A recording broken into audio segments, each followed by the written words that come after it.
Certificate ആരോപണത്തിൽ നിഖിൽ തോമസിന് ഇരപരിവേഷം നൽകാനുള്ള അതുവഴി മാധ്യമ വിചാരണ എന്ന പതിവ് പ്രചാരണം ശക്തിപ്പെടുത്താനുള്ള നീക്കമാണ് ഇന്ന് പൊളിഞ്ഞുപോയത്. നിഖിലിന്റെ സർട്ടിഫിക്കറ്റ് പരിശോധിച്ച് ആധികാരികമെന്ന് വിധി എഴുതിയ SFI സംസ്ഥാന സെക്രട്ടറി വൈകിട്ട് മലക്കം പറഞ്ഞു.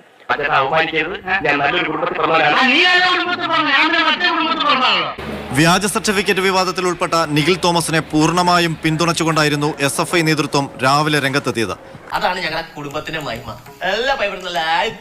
കലിംഗ സർവകലാശാലയുടെ സർട്ടിഫിക്കറ്റ് പരിശോധിച്ച് ഒറിജിനൽ എന്ന സംസ്ഥാന സെക്രട്ടറി PM ആർഷോ വിധി എഴുതി. இப்படி ஒரு புத்திசாலி நான் உலகத்துல பார்த்ததே இல்லடா. ஆஹா, என்ன அறிவு, என்ன அழகு. ആ സർട്ടിഫിക്കറ്റുമായി ബന്ധപ്പെട്ട മുഴുവൻ ഡോക്യുമെന്റ്സും ഞങ്ങൾക്ക് ലഭിച്ചു. ഞങ്ങളത് പരിശോധിക്കുന്ന സാഹചര്യം ഉണ്ടായി. അതിൻ്റെ മാർക്ക് ലിസ്റ്റുകൾ, അദ്ദേഹത്തിൻ്റെ TC ഉൾപ്പെടെയുള്ള മുഴുവൻ ഡോക്യുമെന്റുകളും ഒറിജിനലാണ്, യാഥാർത്ഥ്യമാണ് എന്നുള്ളത് ഞങ്ങൾക്ക് ബോധ്യപ്പെട്ടിട്ടുണ്ട്. എന്നാൽ കേരള സർവകലാശാല VCയുടെയും നിഖിൽ അവിടെ പഠിച്ചിട്ടില്ലെന്ന കലിംഗ സർവകലാശാലയുടെയും വിശദീകരണം വന്നതോടെ SFI വാദം പൊളിഞ്ഞു. ഇങ്ങനൊന്നും ചെയ്യില്ല, അഞ്ചാറബത്തൊക്കെ എല്ലാവർക്കും പറ്റേ. വൈകുന്നേരത്തോടെ നേതൃത്വം മലക്കമറിഞ്ഞു. എന്നാ പിന്നെ ഞാൻ ഞങ്ങൾ പറഞ്ഞത് ഈ ആളുടെ സർട്ടിഫിക്കറ്റ് ഞങ്ങൾ പരിശോധിച്ചതിന്റെ മാത്രം അടിസ്ഥാനത്തിലല്ല. ഈ സർട്ടിഫിക്കറ്റ് സ്വാഭാവികമായും കേരള സർവകലാശാലയിൽ സമർപ്പിക്കപ്പെട്ടിട്ടുണ്ട്. ആ സമർപ്പിക്കപ്പെട്ടതിന്റെ അടിസ്ഥാനത്തിൽ കേരള സർവകലാശാല എലിജിബിലിറ്റി സർട്ടിഫിക്കറ്റ് കൊടുത്തിട്ടുണ്ട്.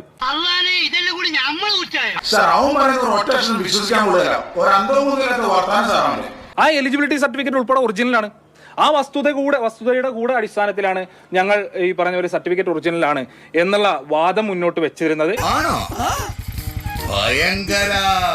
കേരള സർവകലാശാലയിൽ നിന്ന് കോഴ്സ് റദ്ദാക്കിയാണ് നിഖിൽ കലിംഗയിൽ ചേർന്നതെന്ന ആർഷോയുടെ വാദവും പൊളിഞ്ഞു. ഞാൻ പറഞ്ഞല്ലോ, അബദ്ധങ്ങളുടെ ഒരു ഘോഷയാത്ര തന്നെയാണല്ലോ അതിന്റെ ജീവിതം. കായംകുളത്ത് MSM കോളേജിൽ കേരള യൂണിവേഴ്സിറ്റിക്ക് കീഴിൽ ഡിഗ്രിക്ക് ജോയിൻ ചെയ്തിട്ടുണ്ടായിരുന്നു, അവിടെ പഠിച്ചിരുന്നു.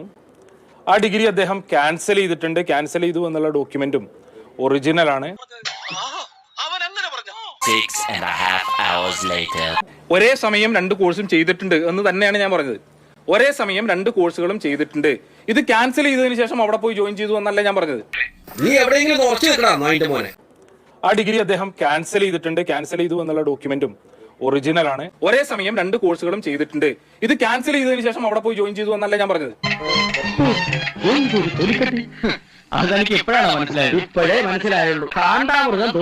പ്രതിരോധം തകർന്നതോടെ വ്യാജ സർട്ടിഫിക്കറ്റ് മാഫിയയ്ക്കെതിരെ സമഗ്ര അന്വേഷണം വേണമെന്ന ആവശ്യമുയർത്തി തലയൂരാനായി ശ്രമം. നിഖിൽ ആ മാഫിയയിൽ ഉൾപ്പെട്ടിട്ടുണ്ടോ എന്നുള്ളത് പരിശോധിക്കണം.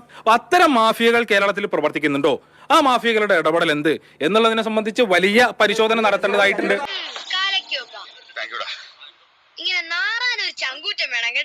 അതിനിടയ്ക്ക് ഒരു കോമഡി ഉണ്ടായത് പ്രേക്ഷകർ ശ്രദ്ധിച്ചു കാണുമല്ലോ. കോൺഗ്രസ് ഭരിക്കുന്ന ഛത്തീസ്ഗഡിൽ പഠിക്കാതെ പരീക്ഷ എഴുതാതെ സർട്ടിഫിക്കറ്റ് കിട്ടുമോ എന്നാണ് PM ആർഷോ ചോദിച്ചത്. ഇലക്ഷന് നിൽക്കാതെ UUC ആക്കാൻ കഴിയുന്ന, പഠിപ്പിക്കാതെ എക്സ്പീരിയൻസ് സർട്ടിഫിക്കറ്റ് ഉണ്ടാക്കി ജോലിക്ക് കയറാൻ കഴിയുന്ന കേരളത്തിൽ നിന്നുകൊണ്ടാണ് കേട്ടോ ഈ ചോദിക്കുന്നത്. അപ്പൊ താൻ ആരാണെന്ന് സ്വയം ഒരു ബോധം ഉണ്ടല്ലോ, നന്നായി.